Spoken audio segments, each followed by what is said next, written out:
All right, welcome to another episode of the Vets and Real Estate Podcast. This week I am joined by Toni Harris, who is former Army, now moving on into the property management world. And we're going to hear about her journey.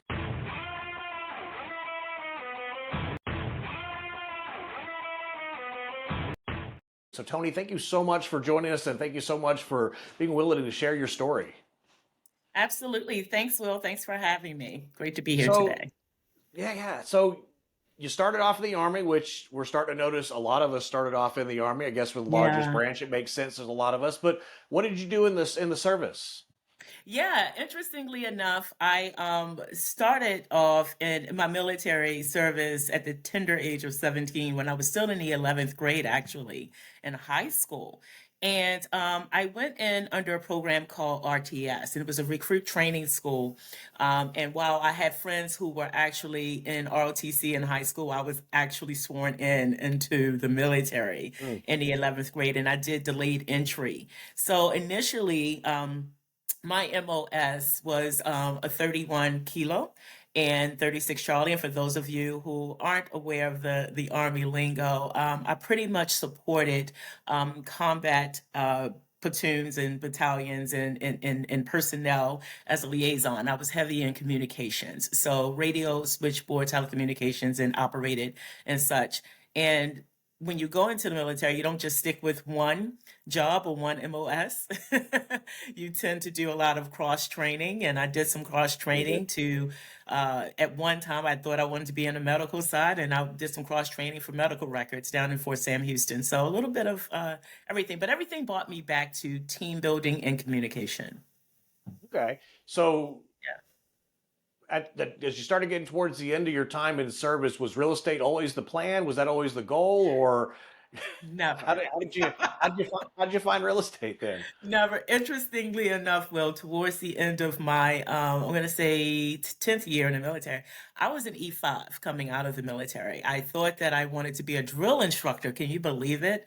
Those skills are very transferable into property management, but I thought that I wanted to go to Fort Leonard Wood, Missouri, and to become a drill instructor. But property management is a career of chance and not choice necessarily. So I just so happened to be serving in the National Guard. I was doing weekend drills and needed a another part-time gig to kind of make up some income. I was a single mother at the time, and someone said, "Hey, there is an opening at a senior community for a recertification specialist." And I was like, "What is that?"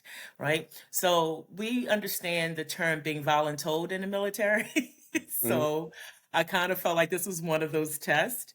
And I said, "Okay, I'll check it out."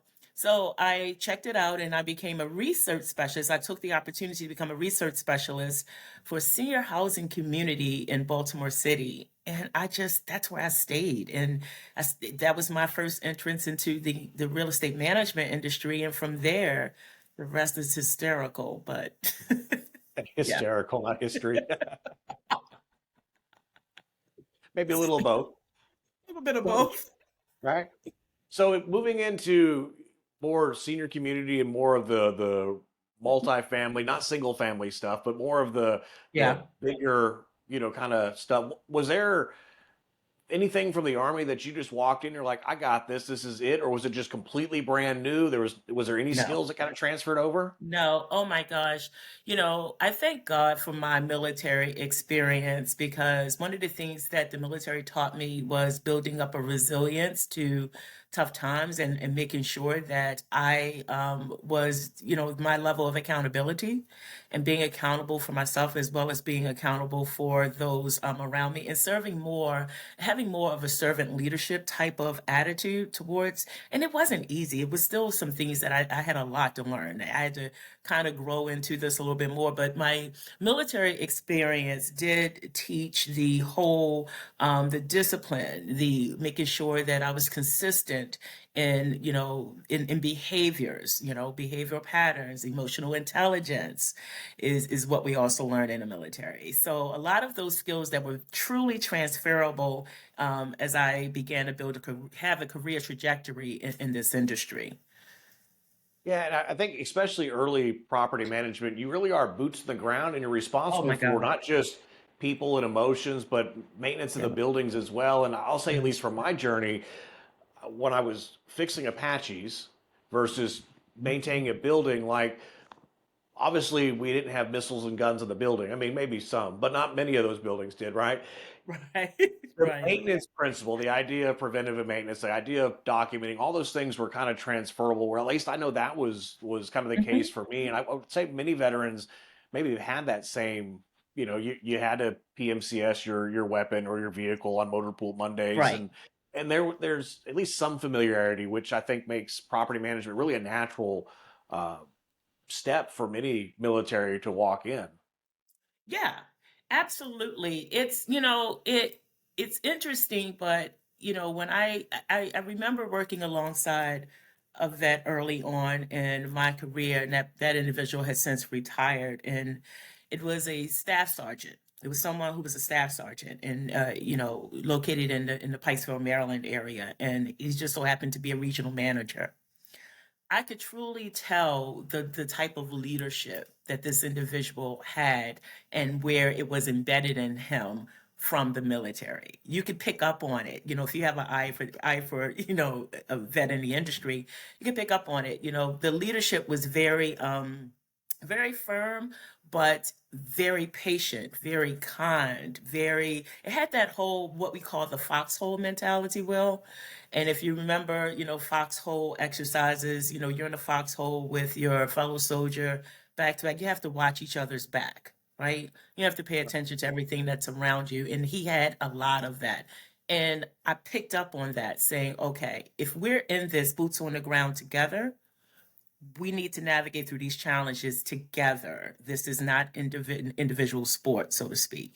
So you have to, you know, be very much aware of your surroundings, what's happening, very transferable in the property management realm, being very much mindful, understanding market conditions, challenges in the economy, economic landscapes, and things of that nature. So, a lot of those things. Did you have a lot of military kind of bosses and now in your role, maybe now more employees? And did that make that transition kind of out of the military into a new career field maybe a little easier, or did you find there just wasn't a whole lot of military and it was really just brand new, deep into the pool? Yeah. Yeah, deep in the pool, the very deep end of the pool. I was not surrounded by, I'm going to say, enough military Okay. experience. A lot of more college level.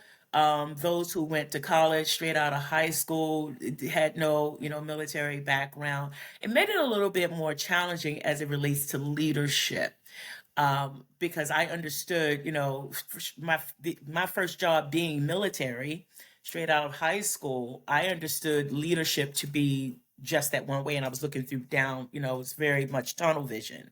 I didn't see as broad of an aspect that leadership is, and I found that to be the same for those who had no military experience at all. So it was a little bit of a challenge. No, I would agree. I think that's kind of the same thing I've seen as well is Yeah. there's a difference between academic understanding, and I say this as a college professor, right? There's some difference between the academic understanding of it and then Yeah. the kind of streets, the boots on the ground, the actual doing Yes. it.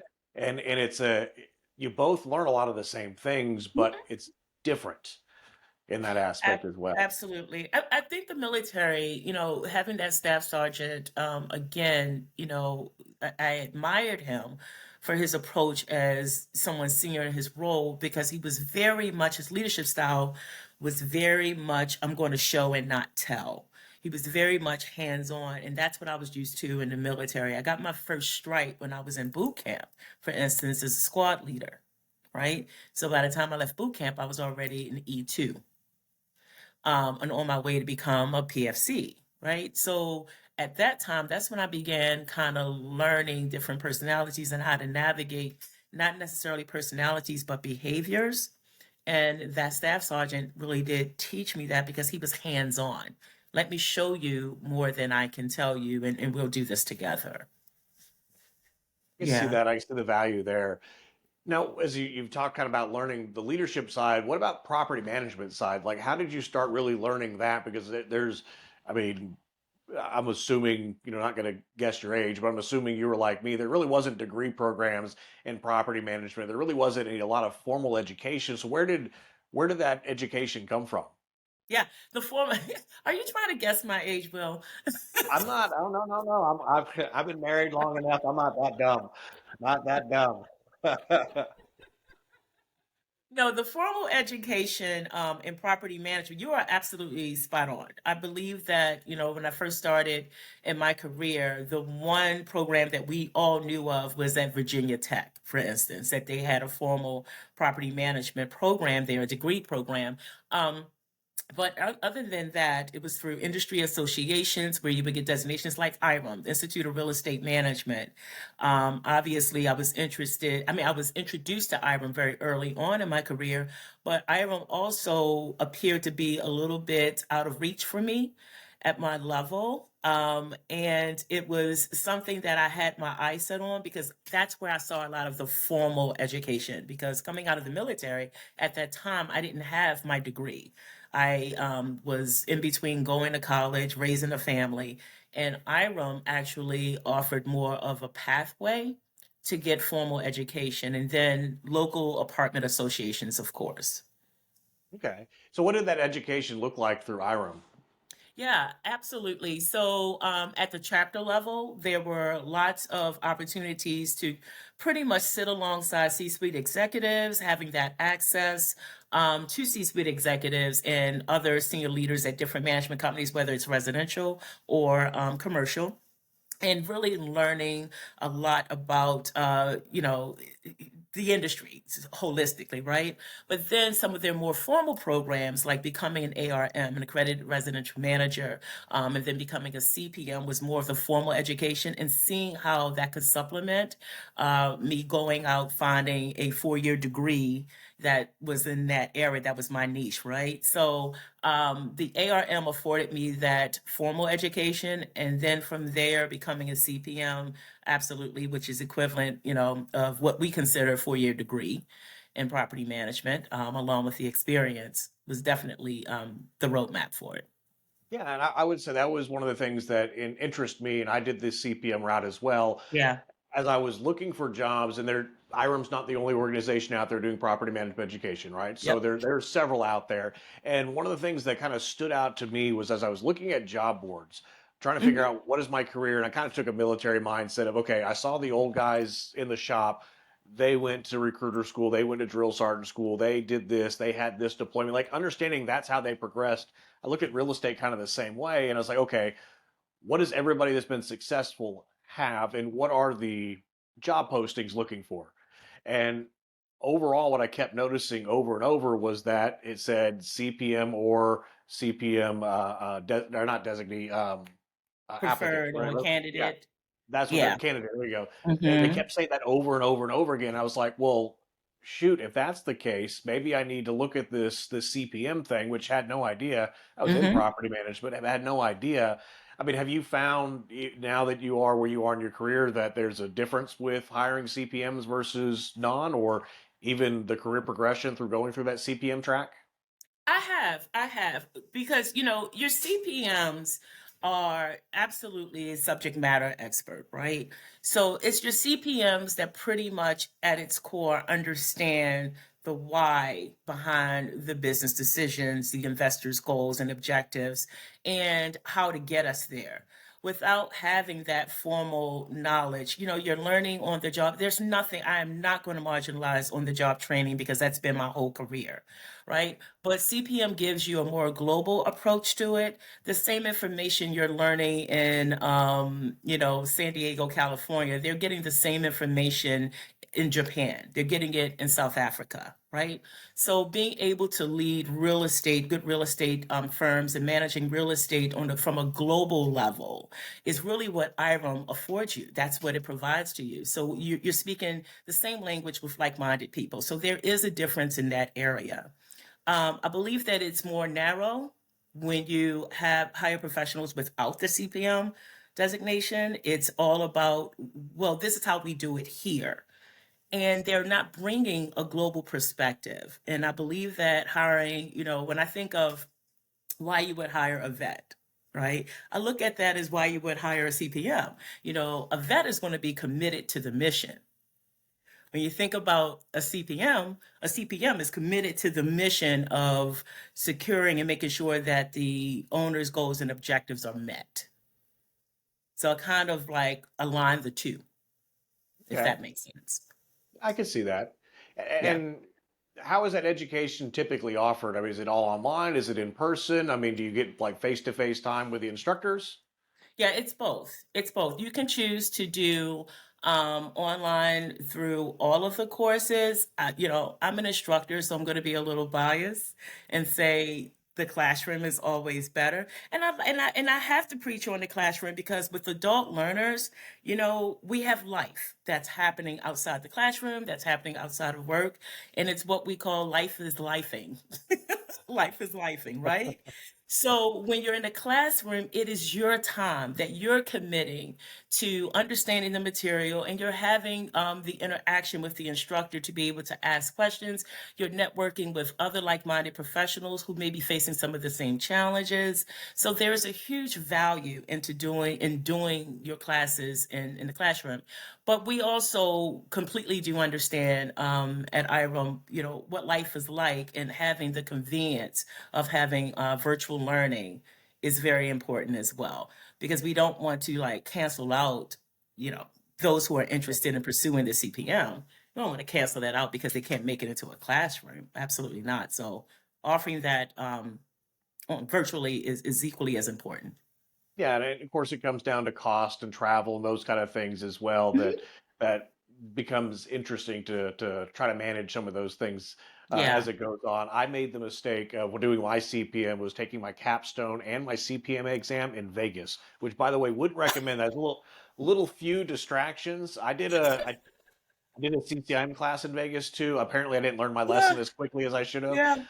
Yeah. But there's also I think the advantage with in person is you get to know those students along with you. You do. You do. Eh, And you meet, it was interesting.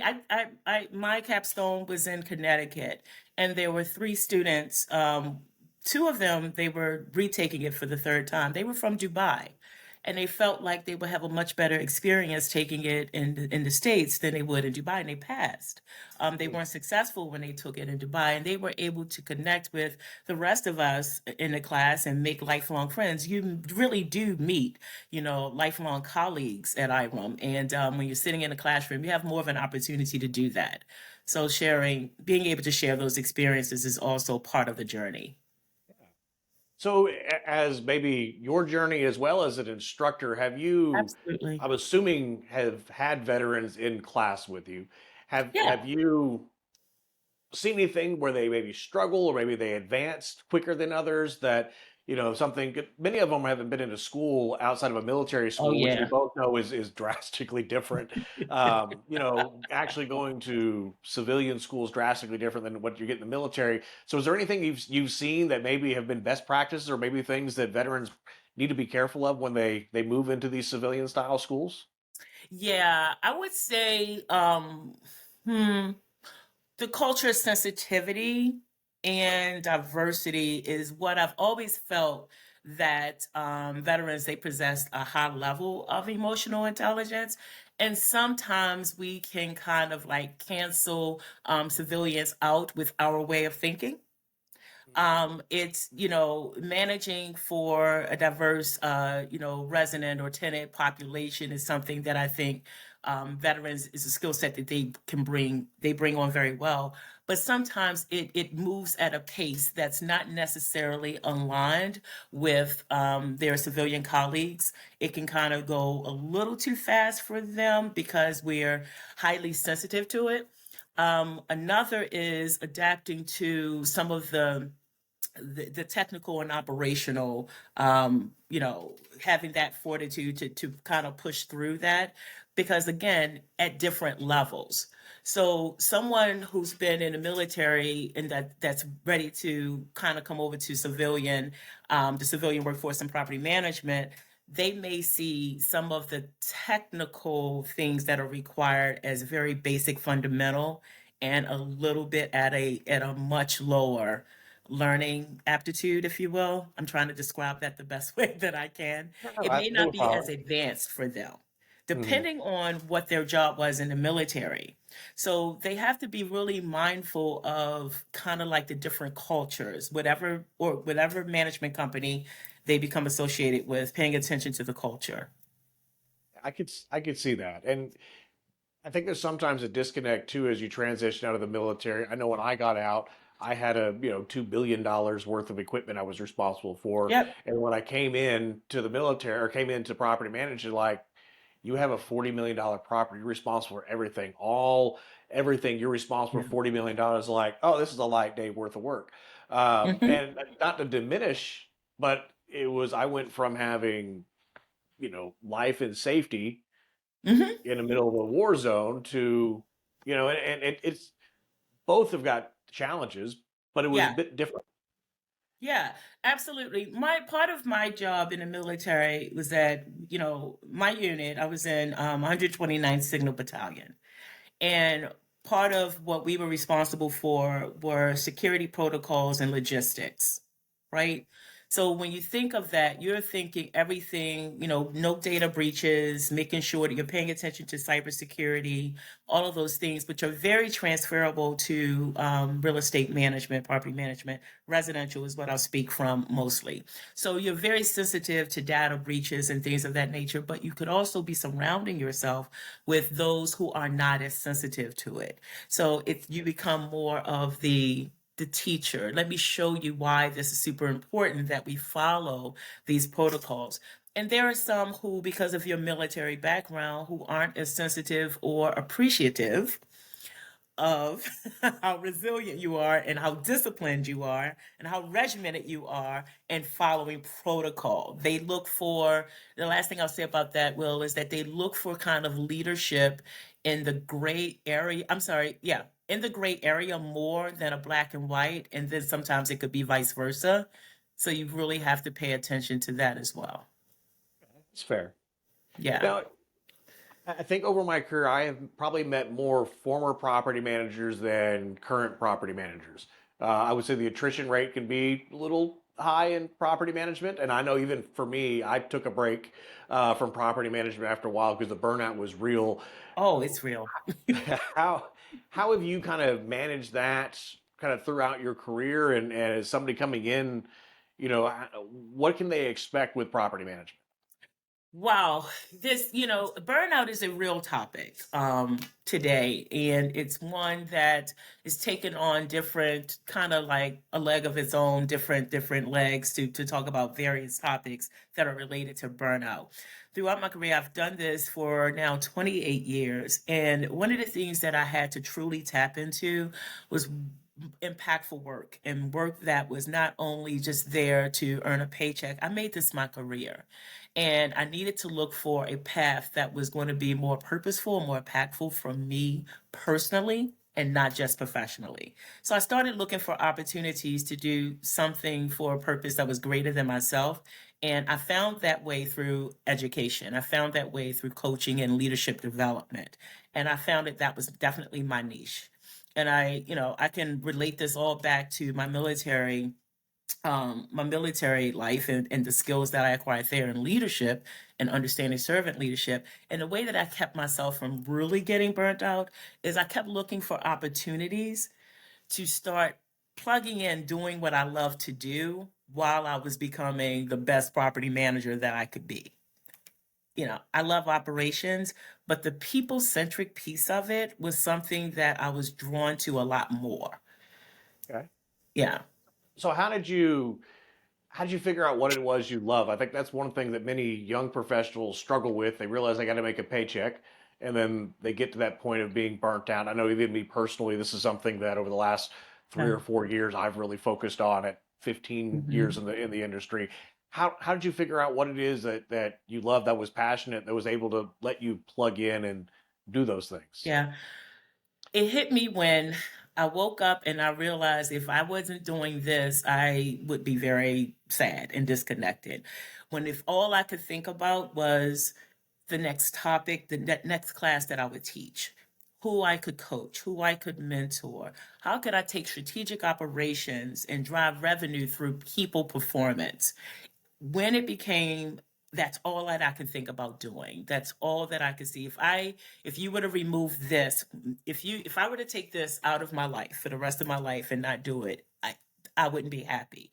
That's when I really started discovering this is where I need to be. And honestly, I've really realized that your gift is what everybody is not called to do. That becomes what your gift is. And not everyone can, lead a team. Not everyone is built for leadership. Not everyone can stand up and give a presentation and none of those things. But I kind of look at it as second nature, but I enjoy it. When you can't think about anything else and you know that it's going to be impactful and purposeful, that's how you know. That's what you should be chasing. I like that you say that because I think the other thing that as you're going through that journey, you find that you're already doing it. You just don't You are already realize that doing you're it. doing it. Yeah. And for me, it was more realizing that it was more kind of researching and presenting Yes. and kind of coaching and teaching people in those aspects, but more research focused. Mhm. And what I realized was very quickly, even in my military time, I was the one that was doing the OJT with everybody that came in Yep. brand new. I was the one that was going through and researching what is a new way that we could do this, or what's the best procedure to do X, Y, and Yeah. Z. How do you translate this into, we were teaching foreign nationals, how do you teach this to foreign nationals and make sure it makes sense? And Yes. as I started kind of unraveling what was going to make me happy, like what Yeah. you mentioned, I realized that shoot, I've been doing this my entire career. I just didn't know that's what I enjoyed doing. I just Yeah. naturally found myself doing it until I came to that Mhm. realization.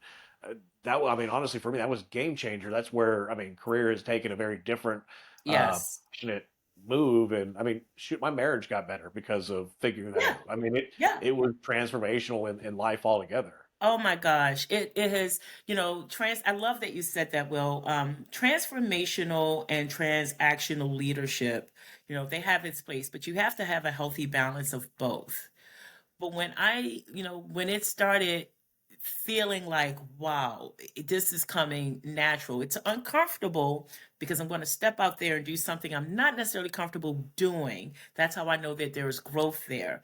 But the results, that's where I live in that moment. And it doesn't matter. My dream job, believe it or not, someone asked me, what's your dream job? My dream job is to be a college professor. It's the Hmm. craziest thing. It's like, that's what I'm going to do in my second life. I'm going to become a college professor. But I love providing that access to information because honestly, it wasn't provided to me early on in my career. I didn't have, mentors. I didn't have access. So that's really what I strive to do. Yeah, I would agree. It's hard to find that mentorship, especially Oh, coming out in the industry, yeah. and especially when you're used to it from the military, because as Yes. the military, I think one of the best things I had that happen to me early in my career is I found a guy that was going through the same undergraduate program I was, that was a Marine, and we competed fiercely, never tearing each other down. We never tore each other down. We just competed on every Uh-huh. little thing. Hey, you dumb soldier. Hey, you jarhead. Like it was all the hate that you would expect to have from Yeah. two service members, but we would get down and once a quarter or so, once every couple of months, we'd have lunch. Hey, what are you working on? What's going on? And we hear what the other one's Yeah. doing. It was one of those like, Dadgummit, Keith has beaten me. We both raced to get our CCIM. That was our goal. That who could get it better? I won. Then it was who could get a broker's license. He won. And it was Right. one of those that we just continually competed over and over and over. But Hmm. while we were kind of iron sharpening iron, we didn't have that mentorship, which I think was the component that you've mentioned as well. That we don't get that in the military. You get it. You have that. We want everybody Oh, successful. We oh want you yeah. to be the best, but we don't get that same mentorship in the civilian world, at least not what we're used to. Have you been able to figure out how to find that? Have you figured out where Yeah. that is? Gosh, I love that you used your example, Will, of the competitiveness because one of the things that we stand on many soapboxes and we talk about, yeah, I stand for this and I stand for that. And one of my many philosophy is about the strong work ethic. When I look at veterans, I see, veterans are some of the most punctual, reliable, and team members who take pride in their performance, whether they're doing maintenance, leasing, manager, it doesn't matter. And it's hard to find that. So what we try to do from where I sit is I try to teach it.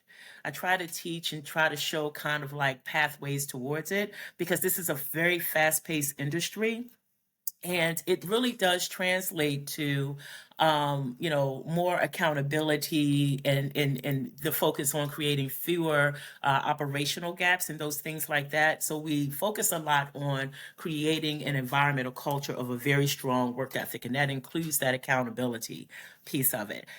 Even if it looks like competitiveness, even if it looks like I'm going to get there before you do, I'm going to lease up X number of apartments before you do, even if it looks like that, but making sure that that's in the midst of everything that you do is having that strong work ethic. I just see that that's very present in veterans, that it's been very hard to identify on the civilian side.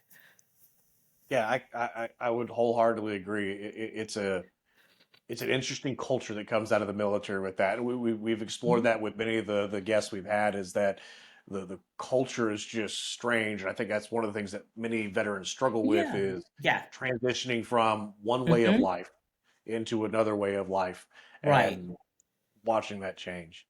Yeah. The good thing, the upside to that is how, when you think about going from the military also teach you about how to make good decision making and good problem solving, right? So one way that translates very well in property management, if you will, because in property management you got to make good data driven decisions. You have to use a lot of logic, yes, but your data driven decisions, critical thinking, are all core components of good strong leadership. And sometimes on the civilian side, they feel like, some civilians in property management feel like, okay, I can just go to a manual and our SOP will tell me how to get from point A to point Z, if you will, right? Whereas in the military, you're using a different type of a brain. You're combining a lot of the logic and the data and things like that, and your gut, your intuition. You're combining all of that to make good business decisions as well. So it's an interesting thing to watch, and I've watched it throughout my career. But I'm finding that there's a lot of value in that from someone who's coming from the vet side over to civilian. Yeah. See that.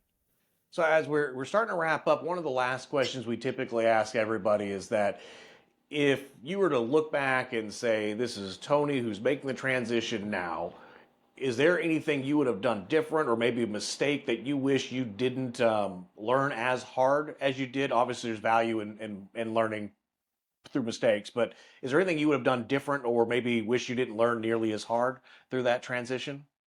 Yeah, made a lot of mistakes, a lot of mistakes, a lot of Me too. lessons, a lot of lessons and mistakes. I really wish that I would not have isolated a lot of my military training as much as I did in the very beginning of my career, because I did not understand and I didn't have anyone to share with me how a lot of what I learned in boot camp, for instance, would be very transferable skills into property management. Was in, where I did my boot camp, where I did my advanced training, very lots of diversity happening there, people from all walks of life. And it taught me resilience in navigating people. And that part was great for property management. But the biggest mistake that I made was not taking a lot of those hard lessons from the military and applying them to how I navigated some of the challenges that I had in property management, because there was no one who would tell me, hey, listen, you do know that you just went through that when you did, PT at 4 a.m. in the morning, and where you had to call cadence while you were running 3 miles, 30, for 3 miles, at the break of dawn. And you have that in you. I really wish that I would have sought out more vets to so that I could have that conversation to help me to navigate my career trajectory in the industry because it's not been easy. No, I could certainly see that, and Yeah. it's interesting you bring it up because I think we've had other guests go, I went way too, and I didn't transition fast enough. And where I think you're almost telling us it kind of you're the other end of the pendulum where you maybe have transitioned too fast and forgot some of the Yeah. skills you learned in the military. Not Yeah. forgot, but chose not to Yeah. utilize them. Yeah. I think that's interesting because literally the last guest we had on went the opposite way, where he was full born, like still, recruiter mode, where it is a happy balance. It is interesting to find that happy balance. Yeah. Yeah. Yeah. Yeah. So the good side, the upside to that is that I have a really good memory and I can recall all of those lessons. And I'm able to take a lot of some of the challenges I'm up against today and remember how I can navigate through those things with that training. And having to have that exposure was definitely one of the best decisions of my life. Well, Tony, thank you so much. This was a great My conversation. pleasure. There was so much in here that'll be a lot to unpack. So hopefully, as we get questions or comments in social media and chats and those kind of things, you're Yeah, more than willing to jump in and help answer some of those questions if they do pop up. absolutely. But thank you so much for your time and willing to Mhm. share with us. Absolutely. Well, thank you for having me.